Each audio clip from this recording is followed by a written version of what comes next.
It's Friday, December 4th, and I got this bracket here from RecPro. Thanks to the recommendation from the fine folks at Beginning from This Morning, I think is their website. This is the is it a 5.5? Yeah, it's about 5 5/8 or so high, and it's higher than I would have liked for it to be ideal for the way I had started to do my seat bracket. But I've got a plan B. The back of the seat has got two anchor points that they're pins, and the pins are about the size of this, what is that, 11mm socket, 10mm socket. I was just trying various things to snap down in there, and I'm going to go a little bigger than this. And it just so happens that the center point of those pins is right in the center of this bar. This is the seat belt attachment bar. So, I mean, this is 1-inch square tubing. I'm confident that that's plenty strong to hold the seat. I'm a little bit concerned about there's only a 1-inch weld here and here and here and there. They're good solid welds. I don't really think they're going anywhere. I probably won't do anything extra other than that. I could put a nut and bolt through here to give it a little bit of extra insurance, but I'm not going to do anything with that. We're going to use this for the back of the seat. And what I've decided I want to do, I've got to cut these off. I'll show you where we got to cut them. I've already marked it. There we go. Right where this scratch is. So since we're getting really close and there's less cantilevering, I feel better about that too.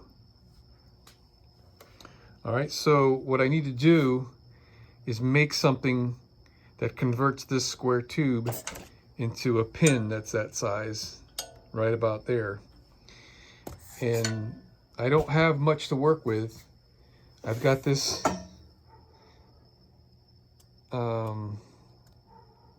I can't use that. I thought that was stainless. I remember what that is. That's cast iron.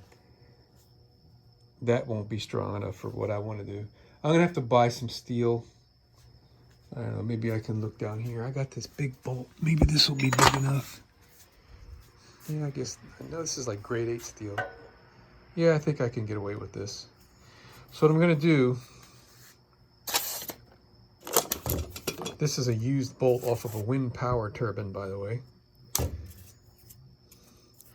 I'm going to make myself a piece of square steel that'll slide up in here, you know, maybe an inch. And then the end of that piece will have the pin on it. And then if I make a nice snug fit where I can light drive that in there, I can just put a screw in it and that'll be fine. If I don't like it, I can make a rosebud weld or something. So I'm going to start by cutting this off there and there. I mean, I was going to lob the whole thing off because I don't need a seat belt bracket. Seat belts are built into my seat.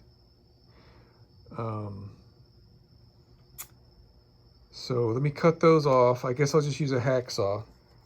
I was hoping to do something more precision than that, but that'll work. And once I have the holes cut, then I can start experimenting with things. I'll double check that this is big enough to fill the square, maybe the threaded end, and make my pins. And then once I get the back bracket arranged and installed, then I'll be able to figure out what I'm going to do on the front. The front is a little bit more complicated. Okay, I made a square out of a round, and it looks like I got the size right. Fits in there kind of snug.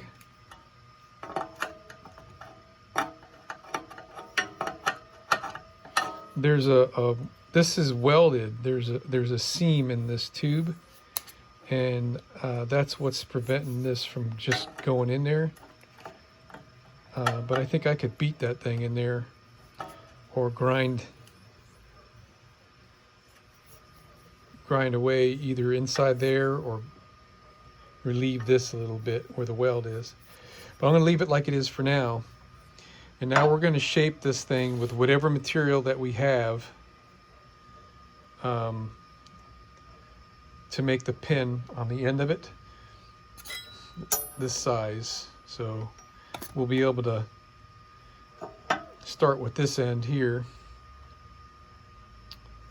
chuck it up in the lathe and just cut this down to the right length. I think I wanted it 1 inch long.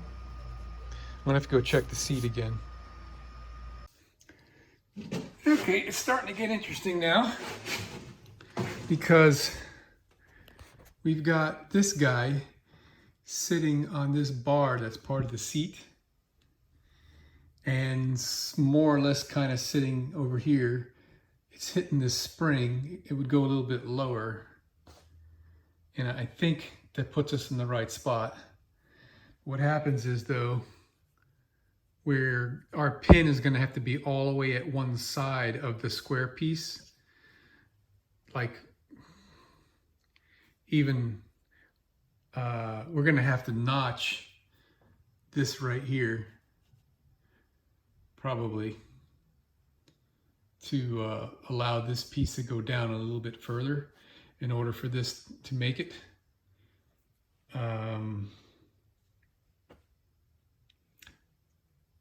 Or I'm going to have to do extra work to weld up on that shaft a bump to make up for the missing material that I just got done milling off of the damn thing. I should have come over here and checked this before I went crazy and made that square piece. I made the assumption that this was dead center in that square, and when I was sizing this up before, it looked like it. I just was a little bit too eager to start making chips. But it's not that big of a deal. I can easily take out a little this material right here, and I can also bend this piece down or cut some of this off. I have options. And the other option I could do, I'll show you right now,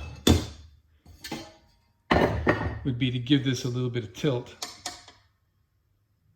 which I think it needs anyway, because it had like 3/4 of an inch of tilt to it. So what I'm gonna do is I'm gonna go ahead and just do this thing. I'm gonna make those pins to where, let me go in the house and I'll show you what I mean. All right, so I'm gonna cut this down in the lathe, but I'm gonna make this thing off center. So when I cut it, the round part will be where this socket sits right now. I'm just going to have to do some math and figure out how much off center this is, and then off center this in my lathe. I'll have to use my 4-jaw chuck in order to achieve what I'm looking for here.